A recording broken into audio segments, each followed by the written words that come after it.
the kids who got picked last, the ones nobody wanted. And then he tells the elites, you're on the wrong side of history. This, guys, this is why we do a 6-minute don't listen warning at the very beginning of all of our videos, almost all, 98%, right? This don't listen warning is literally our modern version of he who has ears to hear. Jesus's version is to those of you who are listening. Our version, we say, this isn't for you. Please don't listen. You're going to hate what we have to say, because we know it goes against Christian mainstream. We know they're all going to be hopped up on Paul and want to come over and argue with us. We don't want to argue with you. We're not interested in arguing with Christians. We don't want to debate you. We're happy to point out how ridiculous you are and use you as a teaching example. So just don't come by here, okay? We don't want to argue with New Age people. We're happy to use you as a teaching moment to show how ridiculous you are, but we're not out there picking fights and trying to do conversions. So just go away. This isn't your kingdom. If you can hear us, you can hear us. If you can't, you can't. Either one's okay. We're not saving souls here. We're learning and studying our kingdom. And if the public wants to hear it, they're welcome to hear it. If you can't, pack your shit and go out somewhere else. That's how we are. It's the same energy. It's not reverse psychology. It's strategic audience sorting. And since this is a political speech, well, we're going to use a little political Ephraim for you today. One of the only political Ephraims that we have to speak of.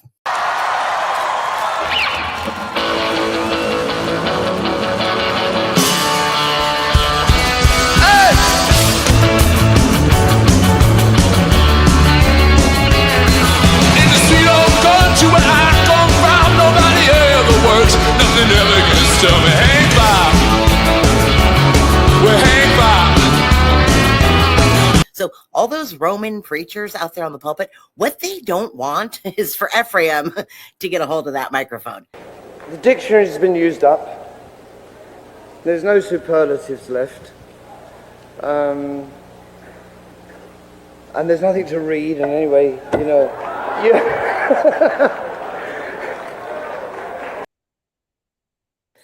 Unfortunately, the modern church has turned a class indictment into a personality quiz.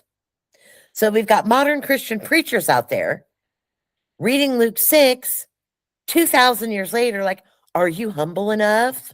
Are you nice enough on our nice scale? Are you spiritually poor? Smile through the suffering. Asshole and good human are not contradictions, Western Christians. You can be an asshole and still be a good human. Trust me, I do it all day, every day, and twice on Sunday. I promise. Understand me, right? Hey, my turn next, maybe. God forbid.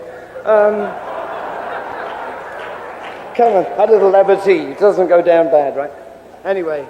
But Jesus is literally saying, you rich elites, judgment. Banquet people, judgment. Laughing oppressors, judgment. Are you praised by the elites? Judgment. He wasn't a suburban soccer mom, pearl-wearing motivational speaker. They don't want that. No. Because even though Ephraim may be a dipshit and has all kinds of Jacob Israel energy coming back and make them look like fools for teaching what the Bible actually says, that's not what they want.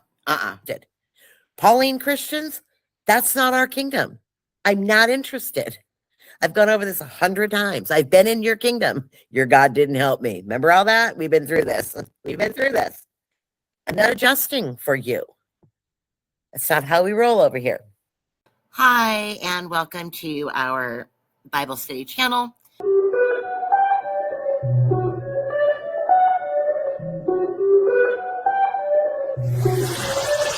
Energy.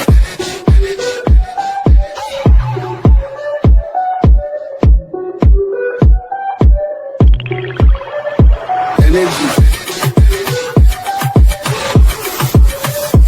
Energy. You cannot fuck with this. Energy. You cannot fuck with this energy.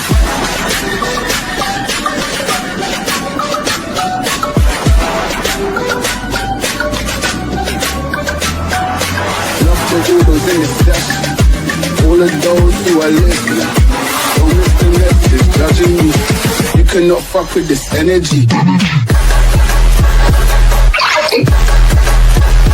Energy. These are videos that go pretty in depth. First thing you should probably do is pause and read our 12 rules for reading biblical text.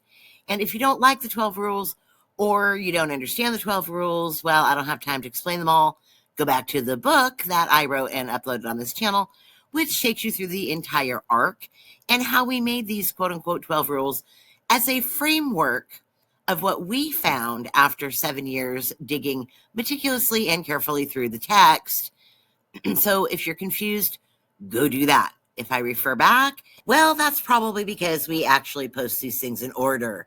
So they're all done in series. And if you jump in at the middle of a series without any schema or background knowledge, and you get all pissed off, well, that's also not our problem.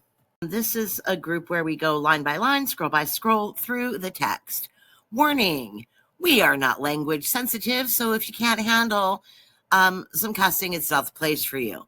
We also do not endorse nor approve of pretty much any mainstream theology. So if you're looking for that, also definitely not the place for you. We do a video about the characters that we use in our Bible study series. And the reason we do this is sort of so that they can kind of get in your head. So we do have a video explaining why we chose the people we chose and how their sort of energy characteristics go along with the biblical characters to modernize it for people so they know what the heck we're reading. Clearly, the Roman Church was not doing their job and looking for the lost sheep of the reunited House of David. So that's what we're doing, okay? We're taking that away from them because they screwed it up. The brilliant rabbis also down there in Babylon are also not looking for the lost sheep of the reunited kingdom of David. So you're not going to hear, let's follow Rome. And you're not going to hear, let's follow the rabbis on this channel. Because, you know, sorry, not sorry, but the Bible wasn't actually written for the corrupt Levitical priesthood post-Babylon and Persia to read it through their little janky books. And it also wasn't written to be read through the eyes of pagan 4th century church fathers. So we're not doing that either. You guys can both have a seat. Oddly enough, the Bible also wasn't written to be read through the eyes of some dumbass scholars with pieces of paper that say they're smarter than everyone, but have never seen a Davidic covenant in their life. Not written for them either. You know who it's written for? It's written for the reunited house of David, who are actually in covenant and are actually the sheep. That's who it's written for. That's why nobody else can understand what the heck's going on. What you are going to hear is what you're supposed to hear, which is, let's follow the king. And let's get started. So,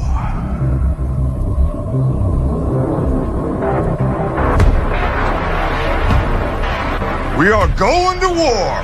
Yes.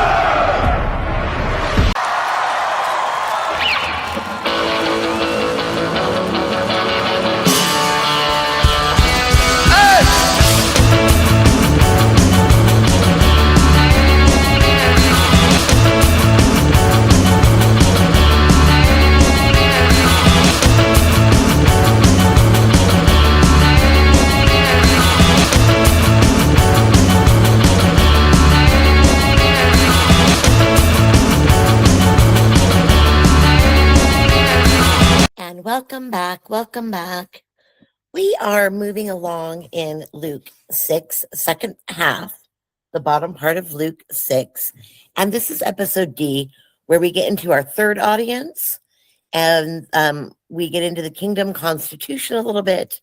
And we're going to talk about vertical versus horizontal culture so that we can frame this with an understanding that's a whole lot different than Western Christians are reading this to be. So let's jump right in and get started.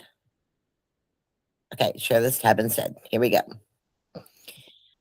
So today we're going to do lessons to our third audience, which means, well, we have to identify our third audience, right? We're going to kind of review quickly, I hope, really quickly, audience 1 and 2, get into audience 3, look at horizontal and vertical culture. We're going to read Luke 6, verses 27 through 38.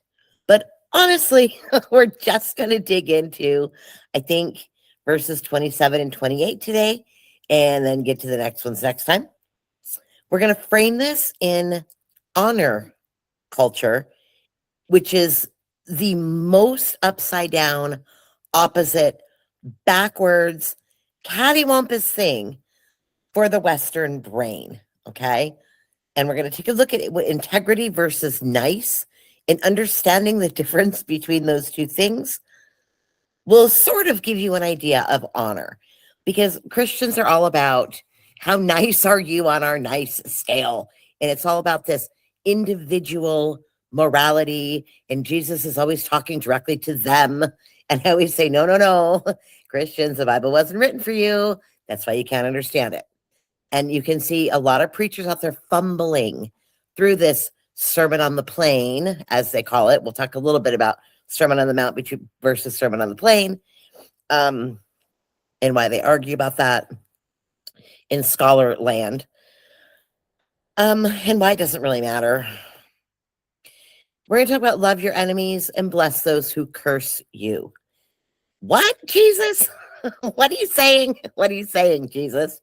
Okay, we're gonna tear this apart, and you can see preachers fumbling out there with this, and they just pull shit out of their ass because they don't understand vertical and horizontal culture, integrity versus niceness, and what an honor culture is.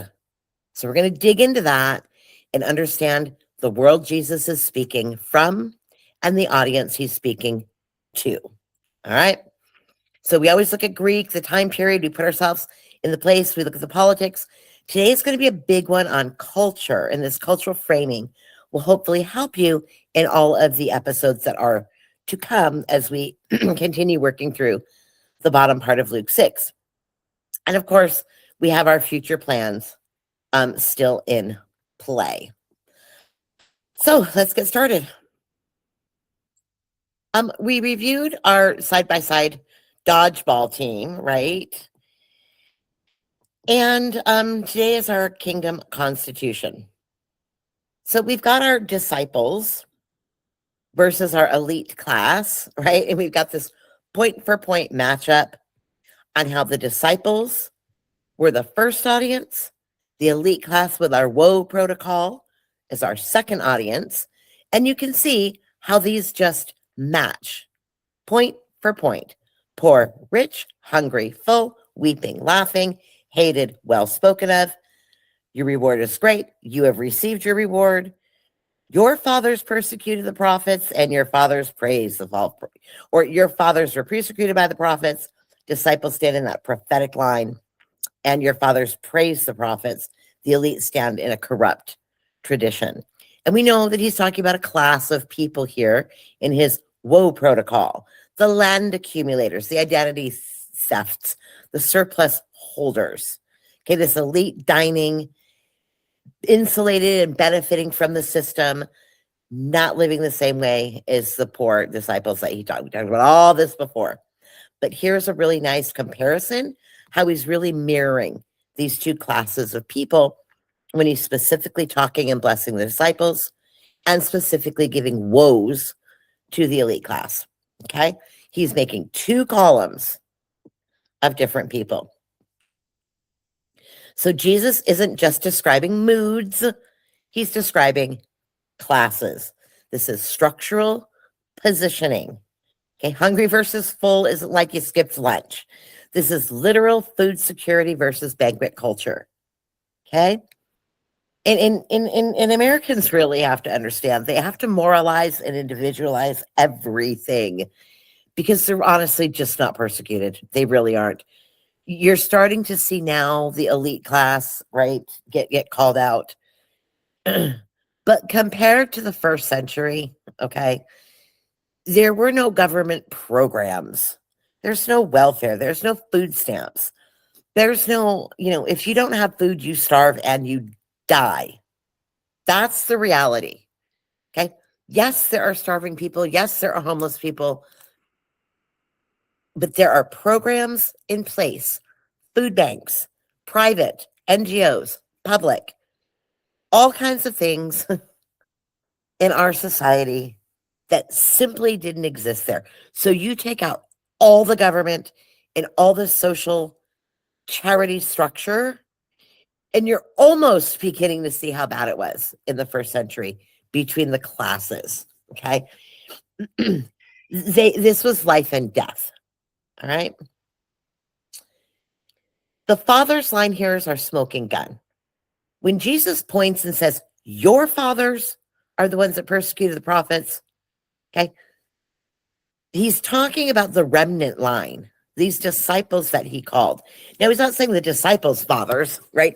He's talking about the same lineage as the prophets who were all persecuted by the elite fathers. Well, this is your tradition, disciples. You get to be the persecuted line. Does that make sense? The elite are the ones that praise the false prophets. These are your Pharisees, scribes, landholder, and temple aristocracy. So he's splitting this down the middle and calling out the frauds as the Davidic king. And remember, earlier in Luke, this is so important to remember.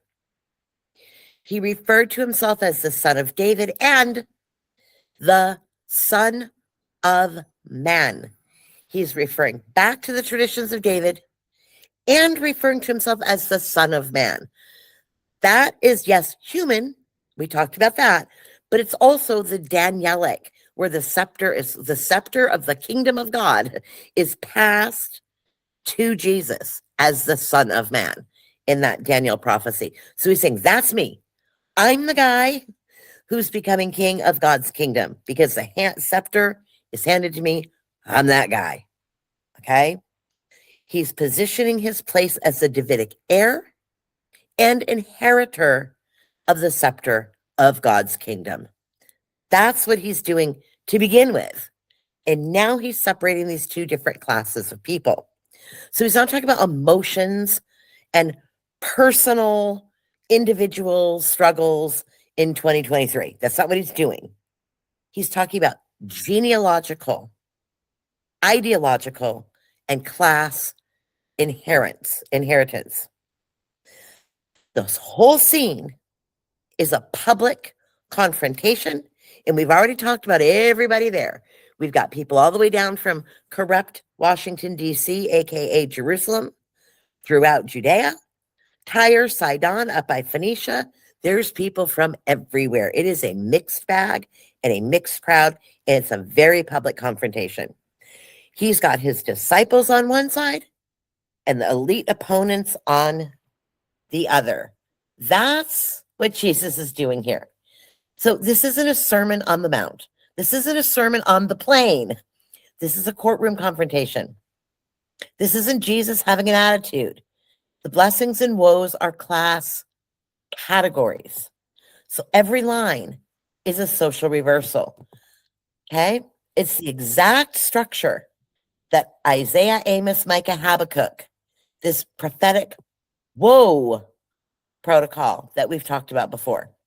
He's stepping into the tradition and saying, you're the same people your fathers were, and I'm using the same prophetic woe protocol that were used throughout my people's history to indict the corrupt elites. And the reason I can do that is because I'm the son of David. I'm the son of man.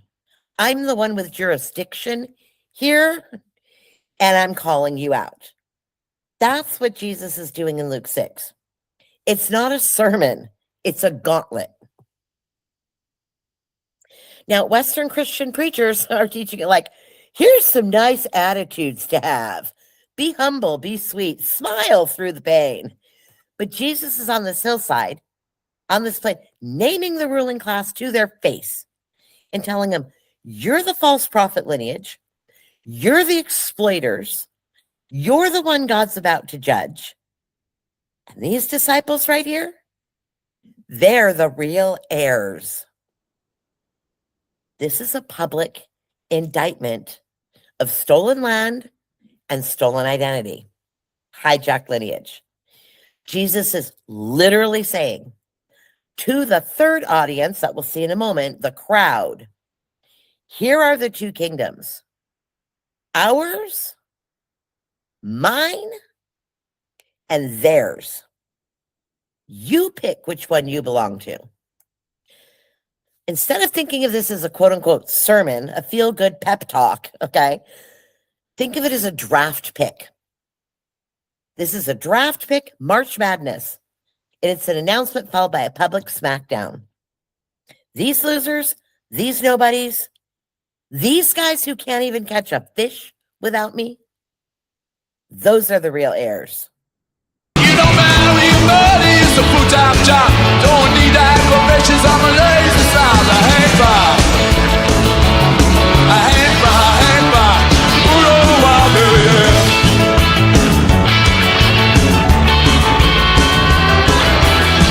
This is the elite's worst nightmare dodgeball draft. I can just see Jesus is in PE class, okay? And they're picking up and signing up on the dodgeball team.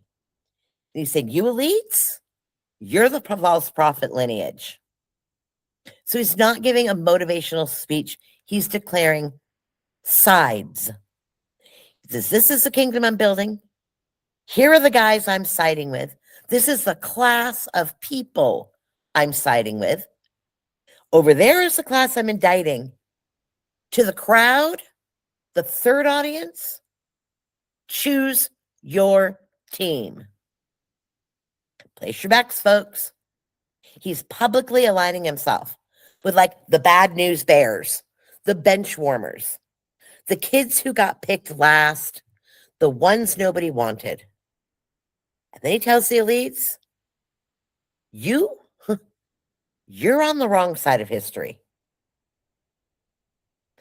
Unfortunately, the modern church has turned a class indictment into a personality quiz. So we've got modern Christian preachers out there reading Luke 6, 2,000 years later, like, are you humble enough? Are you nice enough on our nice scale? Are you spiritually poor? Smile through the suffering. But Jesus is literally saying, you rich elites, judgment. Banquet people, judgment. Laughing oppressors, judgment. Are you praised by the elites? Judgment. He wasn't a suburban soccer mom, pearl-wearing motivational speaker, okay? Turning it into a nice scale is the easiest way to avoid the fact that he's calling out land consolidation, I can't say it, exploitative wealth, false prophet approval networks, oppression, and no preacher's going to touch that because it implicates their donors, their board members, their wealthy members, their institutional comfort. And so they sand it down until it's unrecognizable. I said last time, Jesus and James were the OG off-grid covenant guys, right? Now, Jesus wasn't out collecting rainwater, but he was doing the ancient equivalent of healing without a license, teaching without rabbinic accreditation, feeding crowds without permits, ignoring purity regulations, bypassing temple authority, and he's telling the powerful, Come and take it. They lived outside the system. They refused elite patronage. They traveled light. They relied on each other in kingdom households, not on elite sponsors. They confronted the authorities. They exposed religious power. And Jesus was not going to be co-opted. And then Jesus says, and these are my guys. And the whole crowd is like, wait, what? And the elites are like, he's joking, right? Mocking. And what's happening in Las Vegas, guys? Well, the odds just exploded.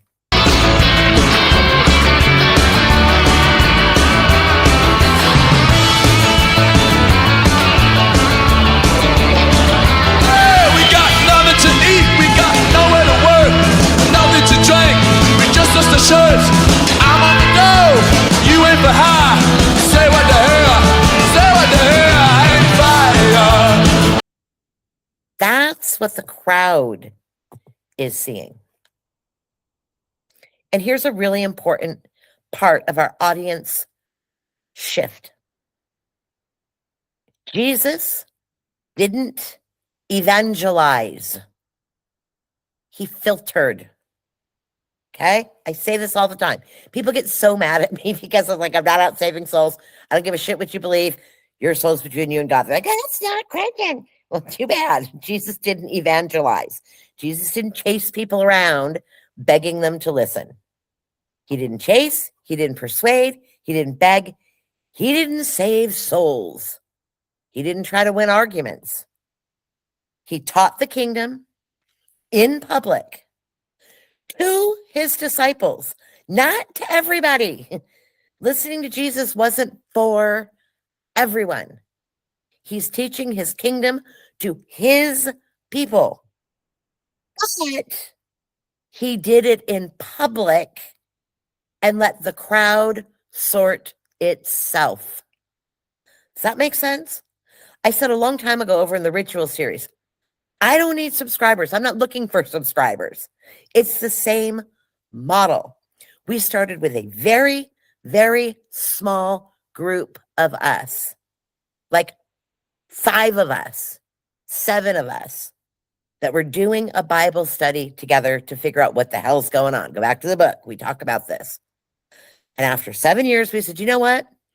Why don't we just put this out for the public? And anyone who wants to listen can listen. But what I'm not doing is changing our study, our quote unquote message, changing our study, changing our personality, changing our language, changing our ideas, changing our format. I'm not shifting shit to kiss Christians' ass. I'm not shifting anything for the public to be happy with what they're hearing. Jesus didn't do that either. Jesus was like, oh, other people are listening. The public is listening. Let me clean it up. The public's listening. Let me say something that they want to hear. No, homie. This isn't for you. If you don't like what you're hearing, not the place for you. Jesus simply taught the kingdom in public, allowed people to overhear it, and let the crowd sort itself. This is why I say, if you don't like it, you're welcome to stay and listen and learn and ask questions and be genuine and intellectual and think, or you're welcome to pack your shit and take a hike off my channel. Doesn't matter to me. I'm not chasing, persuading, begging, and saving souls. We're simply studying the kingdom, and we're doing it in public. And we're not going to change our message for anybody. Luke's grammar makes this painfully clear. Even in the third audience, he speaks to the disciples, he exposes the elites, then he speaks back to his chosen disciples, instructs them in the kingdom constitution. Why is he instructing the disciples? Because they're in the kingdom now. They're following Jesus. He's not talking to the crowd. The crowd's not in the kingdom. Yet, some of them might be. He's talking to the people in his kingdom. He does it publicly so that the entire crowd can overhear. But he's not teaching to the crowd. He's teaching to his disciples in front of the crowd. And if they hear and can hear and choose the kingdom, well, then they can join the kingdom. Does that make sense? So your third audience is actually your first audience, the disciples of the kingdom, the lost sheep of the house of Israel. And anyone who overhears and can hear is welcome to join. But he's not talking to everybody. Everybody can't hear. Everybody's not in the kingdom. Not his problem. Then he walks away. If they can hear, they follow. That's it. That's it. If they can't hear, he doesn't waste his breath. That's the third audience. And I guarantee you, he wasn't talking to 2026, 2024, 2023, 2022 Christians sitting in a suburban church who are following Paul's Roman, Greek, pagan, Jewish logos theory from Philo of Alexandria. Okay? He wasn't talking to them. He wasn't talking to Augustine and Constantine and those people. He wasn't talking to the Jews. He wasn't talking to the pagans, the Gentiles. He was talking to the people in his kingdom. And the Jewish elites, the Judeans, the people from Tyre and Sidon, some of who were probably Gentile Ephraim, some of who were pagans, they can all follow if they can hear. He's not doing a binary like Saul of Tarsus. There's only two groups of people in Jesus's worldview. The ones that can hear and the ones that can't. And that's exactly the marker that he uses when he begins to address our third audience. This, guys, this is why we do a 6-minute don't listen warning at the very beginning of all of our videos. Almost all, 98%, right? This don't listen warning is literally our modern version of he who has ears to hear. Jesus's version is to those of you who are listening. Our version, we say, this isn't for you. Please don't listen. You're going to hate what we have to say because we know. We know it goes against Christian mainstream. We know they're all going to be hopped up on Paul and want to come over and argue with us. We don't want to argue with you. We're not interested in arguing with Christians. We don't want to debate you. We're happy to point out how ridiculous you are and use you as a teaching example. So just don't come by here, okay? We don't want to argue with New Age people. We're happy to use you as a teaching moment to show how ridiculous you are, but we're not out there picking fights and trying to do conversions. So just go away. This isn't your kingdom. If you can hear us, you can hear us. If you can't, you can't. Either one's okay. We're not saving souls here. We're learning and studying our kingdom. And if the public wants to hear it, they're welcome to hear it. If you can't, pack your shit and go out somewhere else. That's how we are. It's the same energy. It's not reverse psychology. It's strategic audience sorting. You're telling the crowd, this is a kingdom conversation.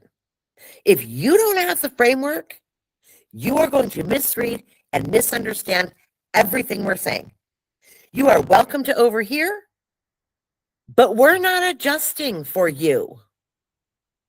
You are not in our kingdom. Okay? New Age people, have a great time. That's not our kingdom. Not interested. Pauline Christians, that's not our kingdom. I'm not interested. I've gone over this 100 times. I've been in your kingdom. Your God didn't help me. Remember all that? We've been through this. We've been through this.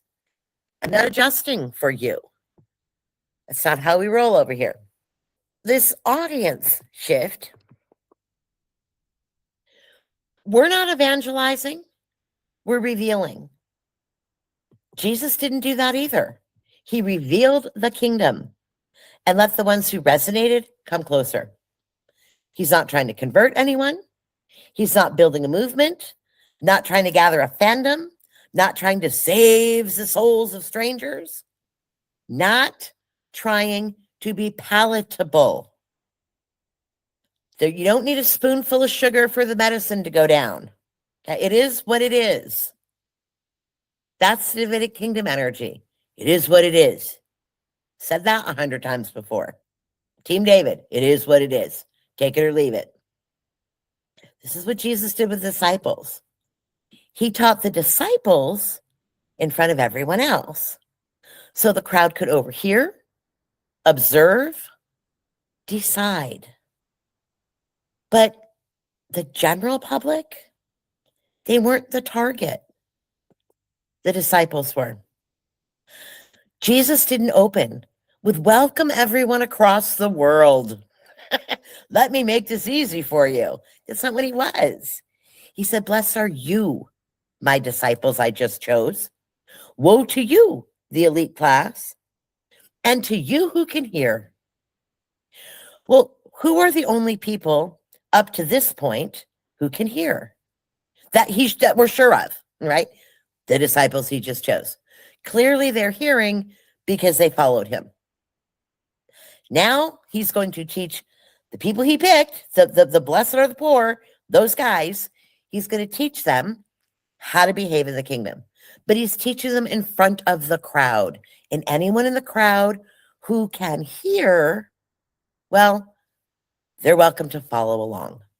That's what he's doing. He's modeling. It's not evangelism. It's sorting. So really, the third audience is the same as first. His disciples in the kingdom who can hear. And at this point, who can hear? Well, the 12. Maybe a few other followers. But essentially, the ones who can hear at this point are the disciples. Not everyone in the crowd. He's teaching in front of them, which is not the same as teaching to the crowd. So in Greek grammar, we've got our three audience shift in Luke, and this is how the text signals when Jesus is speaking to disciples, elites, or indirectly to the crowd via teaching the disciples. He's using pronouns, case markers, and verb staging. And this is showing exactly who Jesus is addressing at each moment, okay? This is an interpretation. It's grammar, okay? So just a really quick grammar review. Our primary audience is always the disciples. He's marking this by second person plural pronouns and instructional imperatives. He's doing a direct address here. His example in Luke, we talked about before, he lifted his eyes to his disciples. That's your audience marker. And everything that follows is directed to the disciples, not the crowd, because he's displaying them as a certain class of people, his chosen team on the volleyball court, right? Or the dodgeball team. That's who he chose.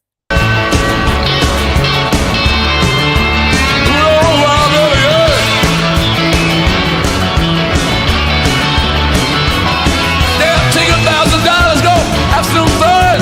We got the army to us and fire. Okay. We've got the accusative after the directional. His gauge is the staging verb, and all the blessings are the second person plural, but it's still his internal household instruction to his people. Then he shifts to the elites. This is also second person plural, but it's got a different person he's referring to, a different referent. He's saying, but woe to you. And we talked about these as class marked words. Okay. These are elite coded vocabulary terms. And there's a marked shift there. Same pronoun, different audience. Okay. We're switching from blessings to woes, disciples to elites, from a class of people modeled specifically by those standing next to him, over to the referent now, which is a class, a public comparison and indictment. Then our third audience is you who are listening. This is our next audience shift. He's still using second person plural, but the referent is now literally the ones who are hearing. That is a filter, not an invitation. Anyone in the crowd who's actually listening may apply this. That's what he's saying. So the third audience is the disciples with the crowd overhearing. Okay? We've got third person plural, indirect address, those who hear, generalized participles, and there's no direct instruction. This is how he's signaling that the disciples are the primary audience. But the crowd overhearing may choose to join. He's got his two volleyball teams sided up, like at that chart at the beginning, right? There's these guys over here. This is my team. There's those guys over there. Crowd, place your bets. Pick your side. Make your choice. The grammar throughout this part is creating boundary markers. We've got insiders, who are the disciples. The elites are the opponents. And the crowd, who are the undecided observers. This is how Jesus teaches. So let's just take a quick look here and read through this part of sermon. It's called Sermon on the Plain, okay? And this is in contrast to Matthew's Sermon on the Mount. They're different. People get them confused. I call them the same damn thing, and they're not the same thing, right? There's an argument in Scholarland, like, are they the same thing? Why is it different? Here, logic, scholars. You think Jesus literally stood up and taught these things twice in his whole entire ministry? Or do you think he did this hundreds of times? Okay. Luke's capturing it. Matthew's capturing it. Two different things, two different times, same teachings, same reflection, same kingdom ethics. Okay. I don't go into a school and teach one lesson to everybody the same all the time. I go in every day for 180 days and I teach many lessons, but the ethic, the rules, the Constitution remains the same. Okay? Hi. They call this love for enemies. Yeah, not really. Okay, we're not loving our enemies. That's golly gee. Okay, here we go. But to you who are listening, I say, love your enemies. Do good to those who hate you. Bless those who curse you. Pray for those who mistreat you.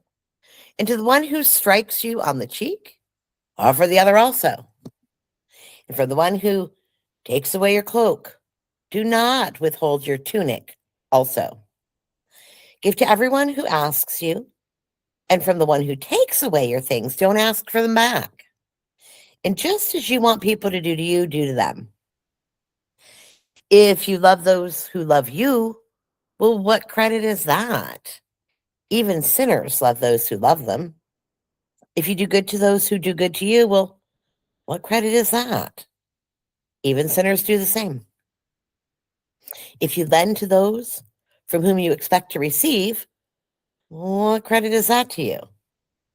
Even sinners lend to sinners so that they may get back equal amount. But love your enemies and do good, and lend expecting nothing. And your reward will be great, and you will be sons of the Most High, because he's kind to the ungrateful and the wicked. Be merciful, just as your Father is merciful. And do not judge, and you will never be judged. Do not condemn, you won't be condemned. Pardon, and you'll be pardoned. Give, and it will be given to you. A good measure, pressed down, shaken, overflowing, They will pour out into your lap. For with the measure by which you measure, it'll be measured out to you in return. Okay, there's so much cultural stuff here. Next time you see the yellow, give them your other cheek, and take your cloak, give them your tunic too. Okay, those are two really deep cultural things, as is this pour out a good measure and it will be poured back onto you.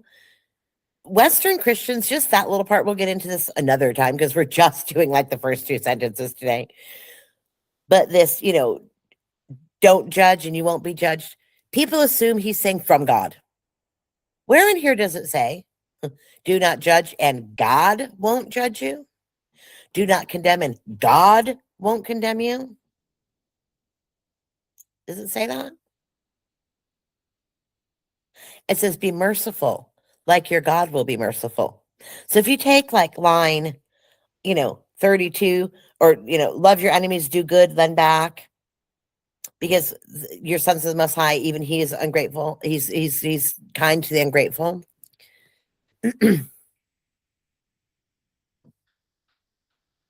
Be merciful, just as your Father's merciful. He's saying, act like God. And then the second part, which should be added to the first part, not separated with a paragraph, is, but don't judge like God. Stay in your lane. Act like God. Every good thing comes from God. But you don't sit in the judgment seat like God.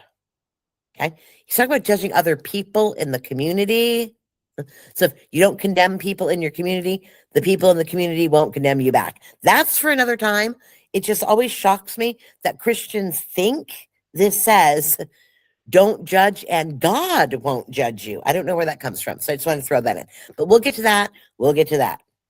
Today, we're just going to stick with the first two sentences of who the heck these enemies are, right? Doing good to people who hate you. I want you to think of siblings. Kin in the kingdom, okay? Siblings. My two girls, boy, do they fight, okay? Bless those who curse you. Pray for those who mistreat you. Think horizontal, community, and family. When I say family, kingdom family, when we're reading Jesus through the Mideast lens. All right.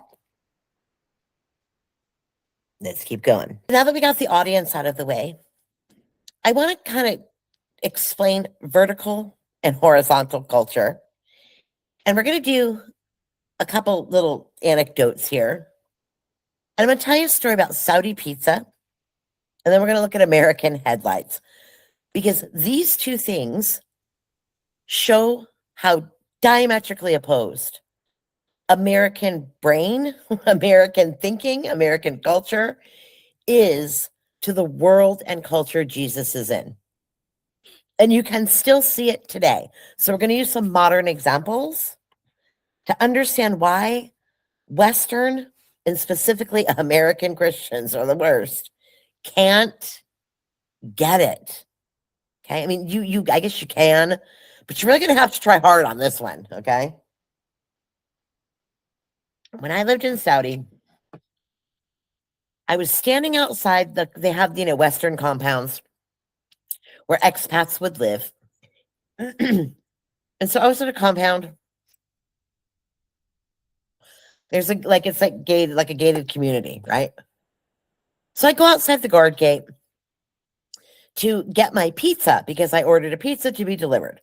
So I'm wandering down the street of my condo and I get out And I'm waiting and I'm waiting and I'm waiting and I'm waiting. And the pizza's not coming. And I'm like, oh dear, did I use the app wrong? Did I read something wrong? Did I mess it up? Because, their systems are different than American systems. So sometimes there's a glitch, right? Around the corner comes a man dressed in a tuxedo, full, and I mean an expensive tuxedo. Okay. Americans don't understand Saudi money. Okay. Saudi money is like, holy shit. So this guy's got a tux on. He's with his wife, who's absolutely gorgeous. Jewelry, beautiful dress. I mean, just beautiful. He jumps out of a crisp, white, brand new Maybach. Okay. He's driving the Maybach car and he pulls up in front of my expat compound gate. Jumps out of the car, goes and pulls out of his car a pizza and says, hello, are you Miss So-and-so? I have your pizza. I'm like, what the fuck is going on? I said, yes, that's me. Like, I'm thinking, am I going to be arrested? Are you taking me away? Like, what's happening? Okay. This is so weird. Right about the time when he comes over and introduces himself and hands me the pizza, this little guy shows up and comes pulling around another expat. Now, your Western expats in Saudi, sorry, not sorry, it's reality, tend to be Europeans, Americans, and your other expats, like your service workers in the restaurants, hotels, deliveries, drivers, maids, nannies, things like that, service focused, tend to be Indian or Pakistani or different Asian cultures. So you got this Indian guy, Thailand sometimes, comes cruising out on his scooter. And there is a social hierarchy, okay, that has to do with your nationality and your position. And Saudi is built on hierarchy, not merit. We talked about this before. So we've got three very distinct class groups, all converging, right? We've got the Maybach Saudi guy. We've got the blonde Western professional level expat and woman. And we've got another man who is an Indian service culture from India worker, who's the delivery guy on a rusty old scooter. Now, the guy on the scooter was the guy that was supposed to deliver my pizza. But apparently he got lost, and Riyadh's like a city of like 8 million people. So he's lost in Riyadh. Apparently he ran into Mr. Maybach at some point and told him he was lost. Then he pulled over, and instead of just giving him directions to my compound, he figured it out, put it in his GPS, took the pizza, drove the pizza, and led the delivery guy to my compound to make sure that I got my pizza. When on God's green earth would that ever happen in the United States? It's not. It wouldn't. Don't tell me that it would, okay? If you tell me that would happen in the United States, you're lying or you're living in a fantasy world. It's not going to work because Saudi is a horizontal culture. But it didn't stop there, okay? Now I have my pizza and I have to stand there and talk to Mr. Saudi as his wife is waiting in the car patiently. She's not rolling her eyes. She's not bitchy because she's late. She is smiling with pride at her husband, who is going through this social interaction. Okay. And it's really hard to understand when you're standing in it. But when you understand horizontal culture, it begins to make sense. So he has to come up to me and I have to engage with this guy. And he starts asking me questions. How are you? Are you okay? I want you to open and check your pizza. Make sure your pizza's okay. Is it warm enough for you? Great. Now, tell me, how is your job going? He doesn't even know where I work. He's just assuming I have a job because that's why I'm there. How's everything in the country? Are people being nice to you? Are your accommodations okay? He's acting like he's my personal host in the country. Okay. Do you understand the laws? Are you getting along okay? Is there anything you need? Are there any questions that you have? Is everyone treating you well? Yes, yes, yes. Everything's wonderful. I'm perfectly happy. Thank you so much for your time. You can go now. I didn't physically say the words you can go now, but the conversation had to end so that I wrapped it up with everything is wonderful. Thank you for your time. That is a release phrase. Okay. Where I'm sending him off completely assured that the entire situation is handled and my life in general is going very well in his country because he is hosting me in his country. And it brings him honor to show hospitality to visitors. Oh, that's horizontal culture. We take care of each other in my presence. Put a pin in that. Okay. I don't mean horizontal culture, like he's a Muslim and I'm a Muslim, right? Not that kind of internal. I'm in his homeland. I'm his guest. We're going to dig a little deeper into that. He also turned to the scooter driver, who is at a much lower hierarchy class than me, even though I'm a woman, I'm a Western expat and a professional. So I have a lower class than the Saudi guy, and the scooter driver has a lower class than me. But then when he's finished with me, he now turns to the scooter guy and puts him through the same 4 or 5 minutes of questioning. Are you okay? Do you know how to get back? Are you no longer lost? Do you understand how to get here if you ever have to come here again? Do I have to call somebody? Do you have another delivery after this? Do you know how to get to that delivery? Is everything okay with your accommodations? Is everyone treating you well? Are you understanding the laws of our country? Are you comfortable? Are people being welcoming to you? Great. Do you have any questions? Would you like me to call your boss? I don't want you to get in trouble in case your delivery was late. I'm happy to call your boss. Okay, you're good? Fantastic. And he made sure that he was good and was released from duty by the scooter guy. Only then, when he was released from both of us in this ridiculous situation of pizza delivery, did he finally proudly get in his car, wave at everybody, give us a blessing, and drive off into the sunset. And I'm like, okay, that was the weirdest fucking thing I've ever experienced. Getting my pizza delivered by a guy in Maybach, and it took me 10 minutes to stand outside and talk to everybody and have a big old group hug about it. Okay? That's not happening in American culture. American culture is a vertical culture. American culture is I got mine. Tough shit, you didn't get yours. American culture is survival of the fittest. American culture is I worked hard, you better work hard. Not my problem, not my business. Stay in your lane. That's American culture. I don't know you. Why should I help you? I've got a schedule. I'm late to a meeting. I have to do this. This is more important than that. Me. Vertical. Individual. Pull yourself up by your bootstraps. I didn't have anybody helping me when I did this. Why should I help someone else? That's American culture. I'm going to cut you off in traffic because I'm late for work. That's American culture. That is not Mideastern culture at all. And I just show this with American headlights, which is a freaking pet peeve of mine, okay? This man in Saudi in a Maybach and a tux, who clearly had something, just the fact that he's driving a Maybach and dressed in a tuxedo with his wife dressed to the nines sitting next to him in the car tells me from context clues he's got somewhere much more important to be than delivering my pissant pizza, okay? But this man refused to leave until both of us released him from his responsibility of hospitality and horizontal culture.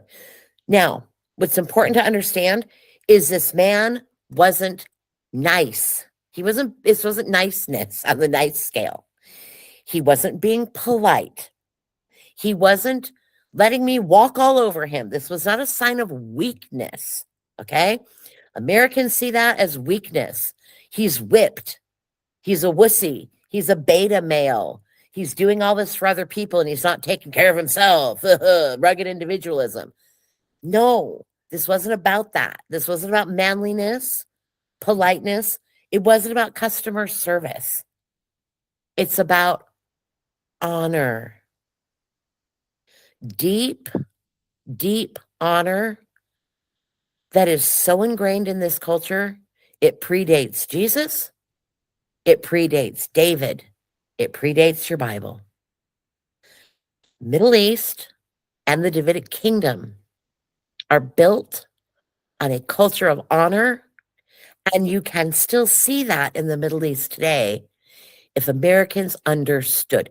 Some Americans go there and visit, but they miss it because they don't interact with the locals at that level. They're going to the tourist stuff, right? They're running around Dubai, right, with their tourist things in a Hyatt or a Marriott hotel. It's all Americanized. They're giving themselves an American experience in another country. They're not running through the souks in Cairo and talking to the locals. They're complaining. They're bitching about, they're haggling and they're in the airport and the security. They have 100 things to bitch about. They have very few things to interact with the local culture about. So when you live there, you learn things that visitors don't get, and Americans who have never been there will not understand.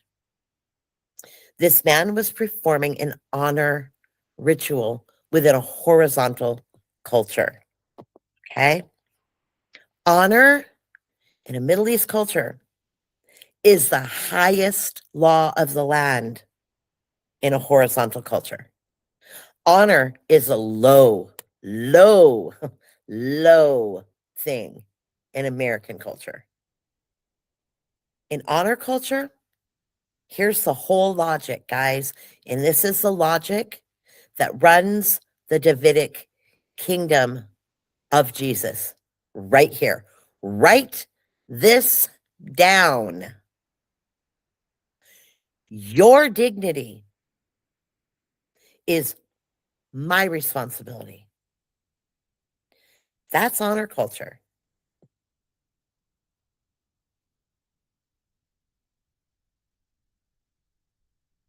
Now, in America, we have people driving around with blinding high beam headlights.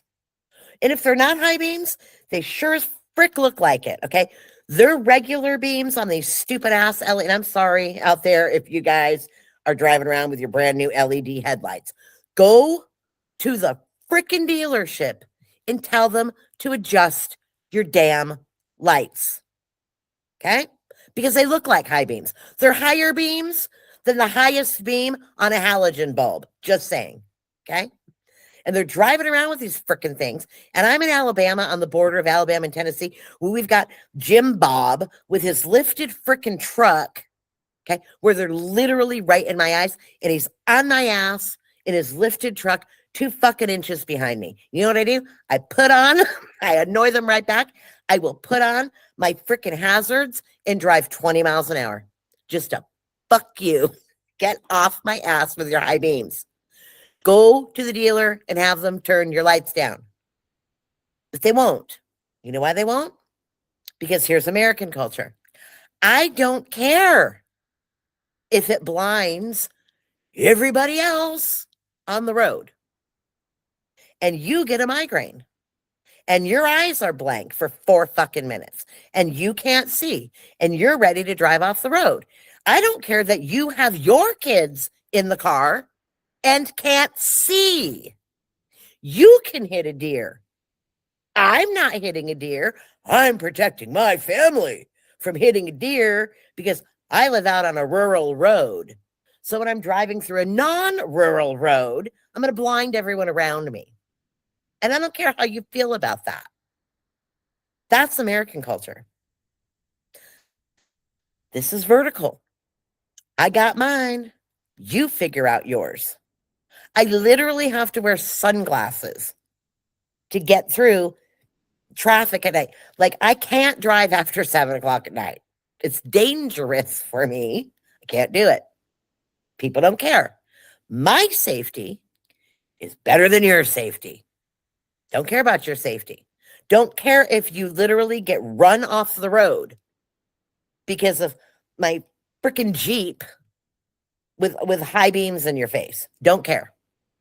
You all on the other side of the road or the people right in front of me, don't care about you. I care about me. My needs are greater than our needs. My safety is more important than your safety. I'm not part of a community. I owe nothing to strangers. This high beams example, this fucking LED light shit where they got to see 10 years into the fucking future. This is the cultural operating system that most Americans live in. Go to the grocery store. You think anybody will pull their cart 3 inches so you can get by? No, I'm looking at the pizza sauce. You don't get to look. You don't get to grab something. You can wait. I'm getting mine. You wait for yours. I'm not moving out of your way. Welcome to it, America. It freaking sucks. The government, the financial system, the social system, everything works on this premise. It's a vertical culture. Everyone trying to scramble to the top because they think, I want to be a higher class. I want to get mine. I want to get mine. I don't care about yours. I'm going to get my piece of the pie. Me, me, me, me, me, me, me. I'm part of the government. I participate in my government. Bullshit you do, okay? Everyone in the rest of the world understands that government is actually corrupt and you don't really participate in it. You survive it. And you survive it together as a community. Because of course the government's corrupt, dipshits. Of course Wall Street's corrupt, dipshits. You don't participate in it. You survive it. But Americans, no. Hand them a freaking Lexus and a Starbucks card, and they think they're friends with Elon Musk. And they put their little I voted sticker on, and they put themselves in the front of the line. And they think that they're the ones doing all this wonder. It's them. They're part of this whatever it is. This individualized, I'm part of my government. I'm a good civic person. No, they're lying to you, okay? Yeah, I'm sorry. The rest of the world inherently understands this. That the people on the lower levels, the lower tiers, take care of themselves, even within the hierarchy. Because the elite class that Jesus was pointing out don't take care of you. So if you don't take care of each other, nobody will. In an honor-based culture, if something happens in my presence, it reflects on me. Your safety is my duty. Your comfort is my obligation. Your problem becomes mine, not because of anything else other than I'm present. That's Mideast honor culture. Honor, like the Saudi pizza guy, outranks class, schedule, convenience, logic, social hierarchy, personal plans, national status, religion, gender, all of it. I was there. Therefore, your comfort is my obligation. Your safety is my duty, and your problem becomes mine. Whether you're a woman standing there waiting for her pizza, or you're an Indian guy on the scooter who's lost. That gave him 2 problems. Number 1, the guy's lost and stressed out and freaked out. He can fix the problem. He is present. He will fix the problem. The second problem is now we've got a Western expat who's standing outside for 20 minutes, half an hour, not knowing where the fuck her pizza is. So she's feeling uncomfortable and weirded out. So let me fix both of those problems. I don't care if I'm an hour late My schedule doesn't, my personal plans, my schedule doesn't depend on it. This is honor. It happened in my presence. If I don't fix it, it reflects on my dignity. That's horizontal culture. Vertical culture, this is the LED headlights guy making sure everyone else on the fucking road is blind enough to hit a deer. Welcome to America. The difference is staggering. In an honor-based worldview, niceness is optional. The Saudi guy who brought my pizza in the tuxedo was not being nice. He was showing integrity. In an honor-based horizontal worldview, niceness is optional. Integrity is not. Tone is negotiable. Duty is not. Personality, flexible, but honor is fixed. Okay? This is why I always say, I don't, well, you swear too much. Yeah, because I'm not operating on nice, on your nice scale. Okay? Niceness is a social style, Westerners. You must not have the Holy Spirit. So you're judging someone based on a social style rather than truth and integrity? Really? You're going to nice your way into Jesus's kingdom? Good luck.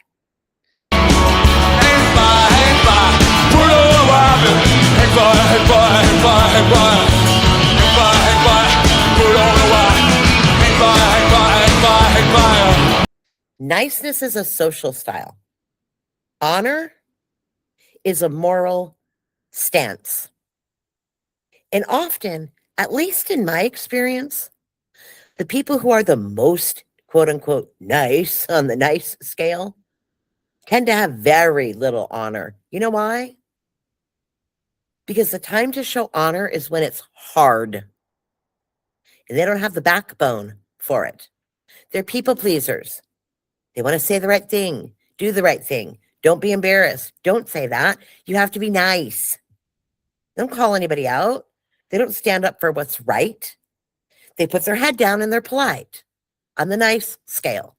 Nice people don't fight and stand up for what's right because they haven't practiced that muscle. They don't have no backbone.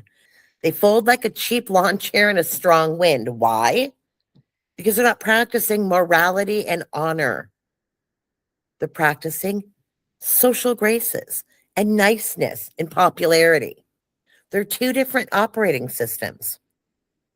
And Jesus's entire kingdom, the entire ethic of his kingdom, is built on understanding that distinction.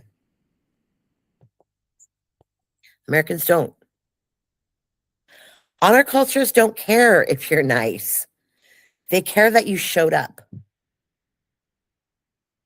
I'm going to tell you a story about Margaret. Margaret is an older woman. I don't know. She's in her late 60s. Okay.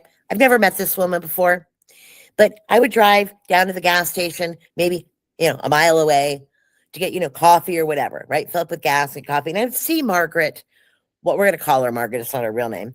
And I would see Margaret walking back and forth to the store, to a little corner store or whatever. And she had her little bags and she looks like she's pushing about 70. Okay. And she's always strolling and it's nice. It's lovely. And it's in the summer and she's fine. And she's enjoying her walk. Well, one day I saw Margaret and it was really bitter, ugly, cold, and a little bit icy. Seemed a little dangerous. And the street she was walking down, as usual, I see her, not all the time, maybe 5 or 6 times in my life. I've seen her and go, oh, there's that lady walking. And there's those sidewalks, so she's kind of walking on the side of the road down to the corner store. And I just pulled my car over. Okay. And I just said, would you like a ride home? I see you all the time. So I'm familiar with you. Why don't you get in and I'll drive you home? My car's warm. She did not hesitate, and she was tiny too. She was about 4'5", tiny little thing. She jumped right in my car and was so excited. We chatted all the way home, and I learned that her name is Margaret, and she's one of my neighbors within a mile and a half from me. Stupid little story, right? I didn't have to stop. But I remember the Saudi guy. I didn't overthink it. You don't moralize it. You don't categorize it. You don't judge. I didn't ask her what her religion is, what her social class is. Do you have any weapons on you? I'm not worried for my personal safety. Like, I'm not telling you to do things, right? You know, there's like creepy ass dude. I might not let him in the car. But I wasn't calculating risks or optics. It's honor. It's covenant behavior, and it's kingdom behavior. Why? Because you freezing your ass off, walking home from the corner store, old 70-year-old woman, is my problem now because I'm present. Not because I'm nice. I'm not nice. If you've watched my channel for more than 10 minutes, I'm not nice. But I helped her that day because I have honor. Being an asshole and being honorable are two different things, okay?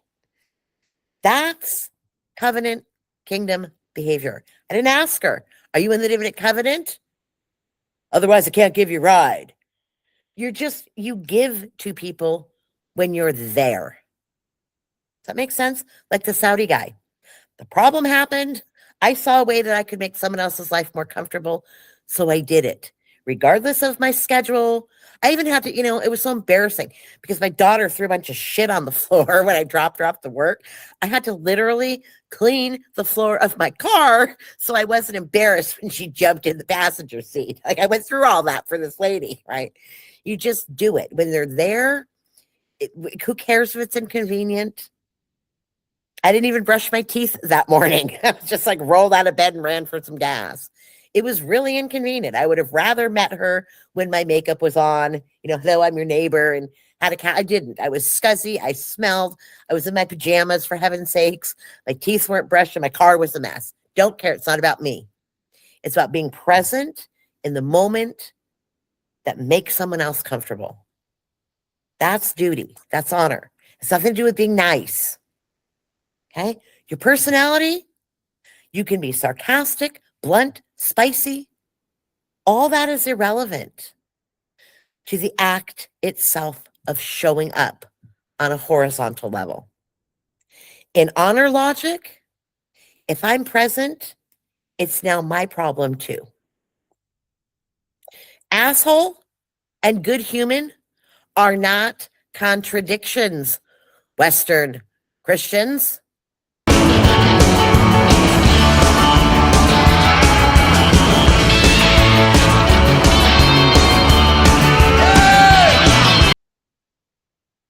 You can be an asshole and still be a good human. Trust me, I do it all day, every day, and twice on Sunday. I promise. In Western niceness culture, which is phony, by the way, it's a put on, it's fake, it's phony, it's bullshit, it's appearing like you're a good person. It's all about appearances. It has nothing to do with the core of a person. This niceness culture, people think polite is good and terse is bad. But in honor cultures, ancient or modern, polite is just a social lubricant. I'm just going to lube you up before I screw you. That's polite. Honorable is a moral category. Social lubricant, anyone can hand out. Honor, that's a moral category that you're either in or you're not.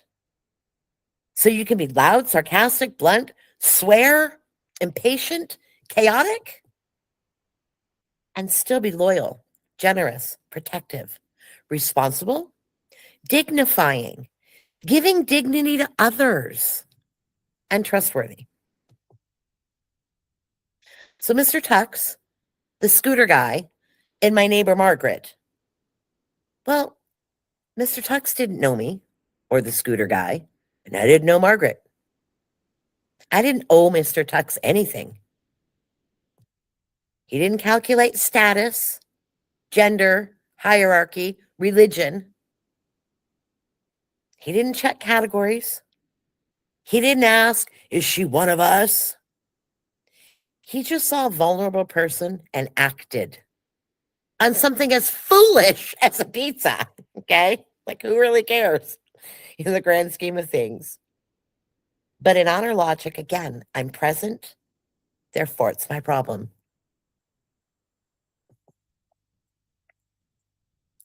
This is the same honor logic as Jesus uses in what we're going to read in Luke 6.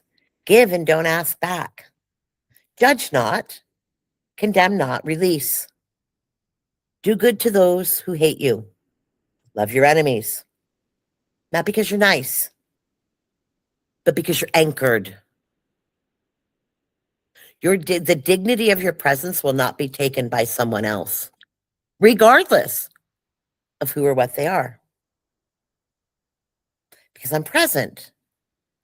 Therefore, your comfort is my problem. Your dignity is my responsibility. So when Americans read Luke 6, this bottom part, Sermon on the Plain, the scholars call it, they hear love your enemies, turn the other cheek, give to everyone who asks, do good to those who hate you. And they're reading it through vertical culture, individualistic logic, rather than horizontal community culture logic. And it doesn't make sense to them. Western Christianity collapses all these categories so that honor equals personality or status or money. He's polite, so he must be godly. He has a nice house, so he must have worked hard. Not necessarily, guys. Well, that lady doesn't have much. She must have fallen on hard times. Maybe. Maybe not. My daughter's 23 years old, does not drive. I drive her to work every single day. Why? She has a seizure disorder. She doesn't drive. Some girl at her work, oh, you don't drive? You don't own a car? No, why the hell am I going to go out and buy a car when I have seizures? I can't drive, dipshit. Your mother drives you to work? Yep. Every day. You see that? American. You don't have this, so you must be that. He's abrasive, so you must be sinful. Jesus doesn't collapse these categories. He blasts the elites, insults them constantly, mocks the hypocrites, overturns tables, calls people snakes. Jesus wasn't nice. But Western Christianity looks at this with anybody else and decides it's personality. It's a moral flaw. But Jesus heals and feeds and protects, restores, brings dignity to people, and refuses to retaliate. He's not nice. He's honorable. And I argue many Western Christians, many Americans don't know the difference. They think Jesus is giving a sermon. He's giving some kind of universal moral individual rules. He's setting the standard of some kind of impossible niceness. He's talking about self-erasure, boundaryless behavior. Let people walk all over you. But that's not what's happening. He's giving an honor culture survival instructions to his disciples in front of the crowd, his disciples who are his new household, his new kin, his new inheritors in his kingdom, while the crowd overhears. We see this in the Greek grammar that we already marked. Remember, the crowd here is to you who are hearing. He's forming intra-kingdom behavior for his group. This is how we act. This is our culture, which is exactly different and opposite than the elite culture. The elite vertical culture, I would add. The crowd can overhear and choose to join. When they're taking care of widows, right? Take care of the poor, take care of the widows. That's also giving across, helping people, helping strangers. These aren't universal rules for every human in the world. They're household kingdom code for Jesus's disciples, how to behave as members of a new honor-based kingdom. This is important. The crowd overhears. They can choose to adopt Jesus's honor logic, and they can choose to join the household. So the teachings both do and don't apply to everyone. It's free will, man. They apply to the disciples as their identity. If you are in the kingdom, honor culture becomes your identity, not your personality. And it's being applied to the public as invitation. So when Jesus says, love your enemy, bless and curse, right? Bless those who curse you. He's not talking about Rome. Let's get that out of the way. Rome's an empire, political machine, military power. It's occupying force. He never calls Rome the enemy. He never tells people to love Rome, love Caesar, love the soldiers. Rome is a completely different kingdom jurisdiction entirely. I always say to people, that's not my kingdom. Okay? Rome's not my kingdom. He's not talking about Rome. He's not talking about the priesthood or the elites. For heaven's sakes, he's just been roasting them, exposing them, calling them out, mocking them, dismantling their entire authority, calling them all kinds of names, including hypocrites. He's about to call them blind and snakes. We've seen through the past, 5 chapters, he's not suddenly turning around. He's warning everybody about them. Okay? He's not just going to suddenly turn around and be like, oh, by the way, after I've just spent chapters obliterating you, in the English church version, he just like, how nice are you on our nice scale? You think that's what Jesus is doing? Absolutely not. Reading this as being nice to all your enemies out in the world, it's just ridiculous. It's impossible. He exposed the entire system as illegitimate, dismantled them in public, called them corrupt, blind, violent, exploitive, mocked their purity logic. Like, he's not like, but by the way, be nice to them. Like, that's not what he's doing, okay? He's not giving a niceness speech. It's a jurisdiction speech. It's a kingdom speech to people in his kingdom and how they behave within the kingdom. He's also not talking about predators or abusers. He doesn't tell people to stay in danger, tolerate abuse, argue, accept exploitation, or submit to predators.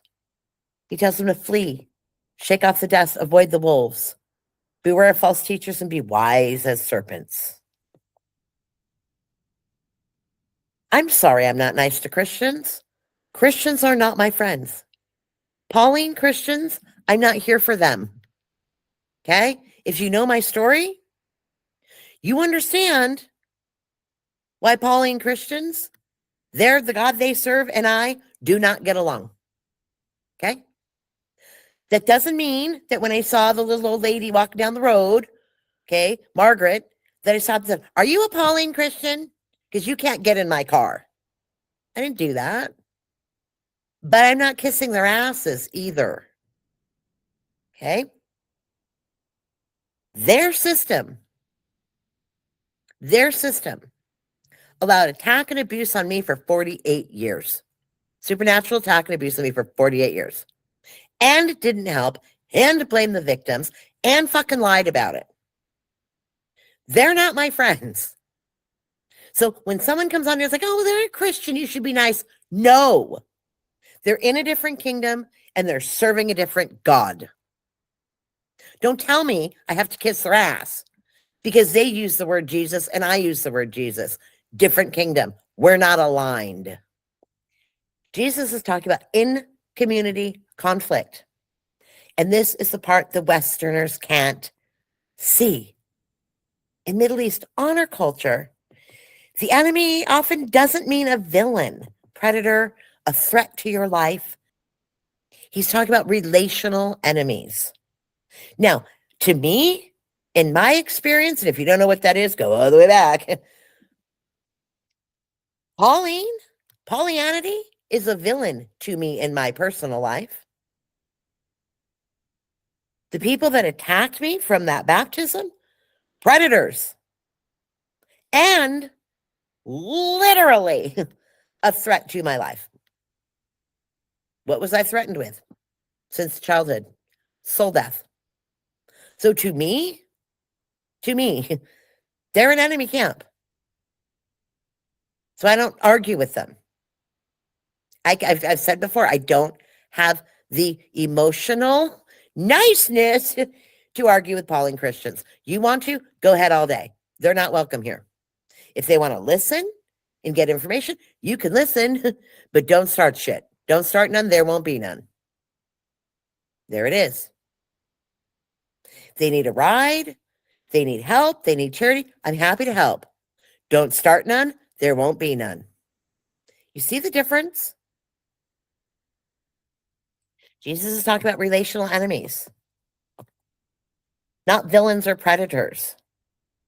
A relational enemy is someone who insults you, slighted you, embarrassed you, gossiped about you, disrespected you, someone who's confused or untrained, someone who's reactive, someone who's wrong in an argument, someone who's in the same covenant as you, but acting outside of it. This is my daughter when she has a tantrum, okay? This is my mom and I when we argue. This is my husband and I when we have a fight getting ready to get on the plane, okay? These are people in your, this is a teacher. This is a mentor. This is a disagreement. This is, in Jesus' time, a land agreement, okay? This might be a grain agreement. We're going to disagreement. We'll see that coming up with the grain being packed and measured over. It's not talking about Rome or the priesthood or the elites, not the predators. It's about your annoying cousin. It's about your neighbor. It's your synagogue rival. Your in-group, the village idiot. That's who this is, okay? This is about the village idiot. It's the people you're stuck with, okay?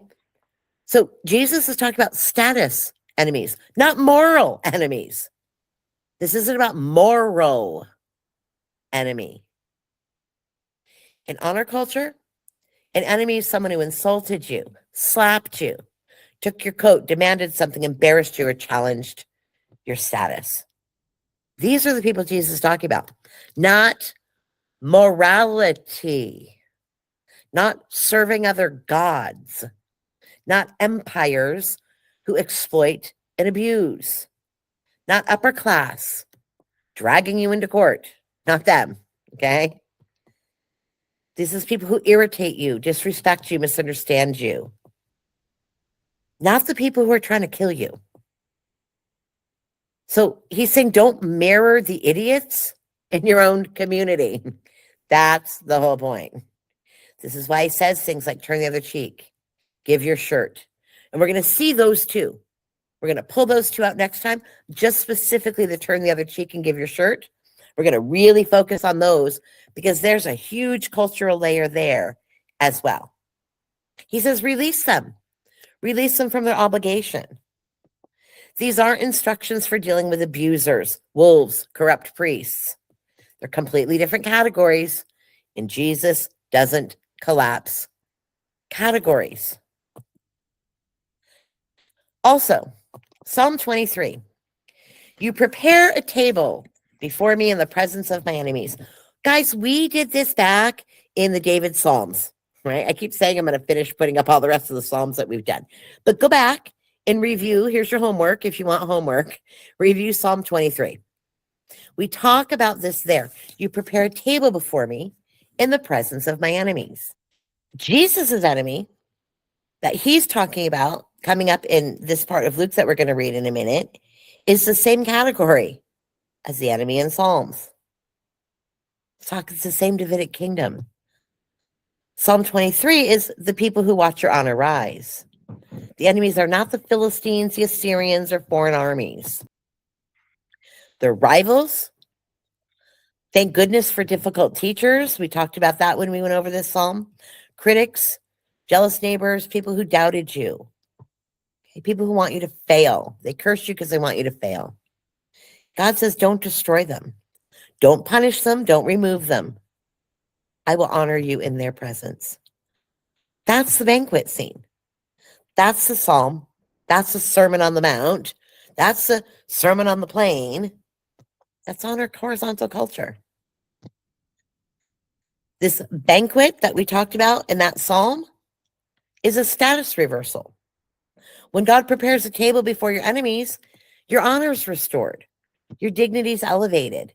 Your status is vindicated. Your integrity, your bloodline, your inheritance, recognized and reinstated. Your rivals must watch you be honored. It's not about reconciliation, it's about vindication. And Jesus teaches the very same thing. His whole point is when someone acts small, you act big. When they act petty, you act honorable. When they act beneath their dignity, stay grounded in yours. This is not nice, not soft, not passive. It's the honor, integrity, non-mirroring of bad behavior. It's your covenant identity. Stay rooted in it. This is the man giving David the oxen. David sparing Saul in the cave. Those aren't be nice moments. Those are Davidic kingdom moments. They're don't descend to their level moments. Stay in your honor moments. You guys remember we just did this one in 2 Samuel. The man offering David the oxen, perfect example of horizontal honor culture. The man didn't give it to David out of fear, flattery, or political maneuvering. He didn't expect something in return. This wasn't a social, Pauline, you scratch my back, I'll scratch yours. A man of honor, King David, needs something. I'm present. I have it. If I'm present, it's now my problem. Therefore, I give it. There's no scorekeeping. It's not a transactional thinking. They're not going through that checklist of, am I on schedule? Do I have something else to do? What are the optics here? Blah, blah, blah, blah, blah. Not calculating that list. Not what do I do to get out of this? Not how will this benefit me later? How will this hurt me now? How will this put me behind schedule? He just gives, because giving is what honorable people do. When you're present, it becomes your problem. Their comfort is your duty. But David refuses this gift because David, right, taking as king, taking without cost would violate his own honor. This is like me trying to tip the guy in the Maybach. He's not going to take it, right? It's going to violate his honor. David can't do it. So you've got two honorable men, just each staying in their honorable lanes. David spares Saul is another example of this, the Davidic kingdom horizontal honor culture. Saul is acting paranoid, petty, beneath his calling, right? Going lunatic. David's not. David cuts the robe. Put a pin in this, because this goes to the, if they take your coat, give them the tunic. We're going to get right back to this next time. The outer identity, the coat, is the public honor layer. And this shows I could have taken everything. I was this close, Saul. Your life was in my hands. But David doesn't strike. Why? Because David killing Saul would drag David into Saul's kingdom. David stays rooted in his kingdom. That's honor. So the banquet that we talked about back in Psalm 23, right? It's God publicly restoring your honor in front of people. Don't mirror, don't retaliate, don't descend. Stay in your kingdom. Let God handle the honor. It outranks hierarchy. Hospitality outranks status. Dignity outranks category. And generosity outranks fairness. This is the world that Jesus is speaking to. This is the world of turn the other cheek, give your shirt, lend without expecting return. Don't resist the petty person. Don't judge. Don't condemn, release. Not because you're weak, but because you're anchored.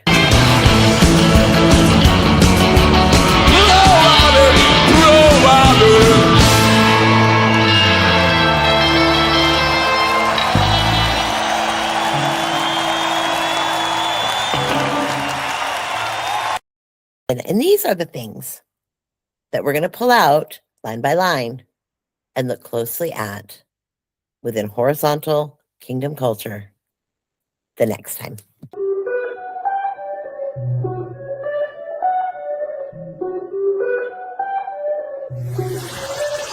Energy.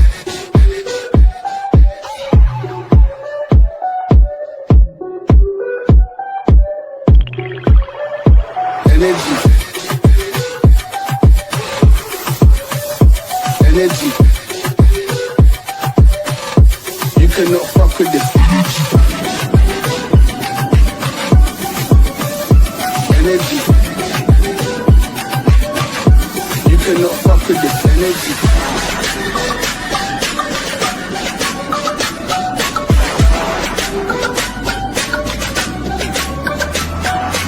Love to oodles in the flesh. All of those who are listening. Don't miss the message, judging me. You cannot fuck with this energy. Energy.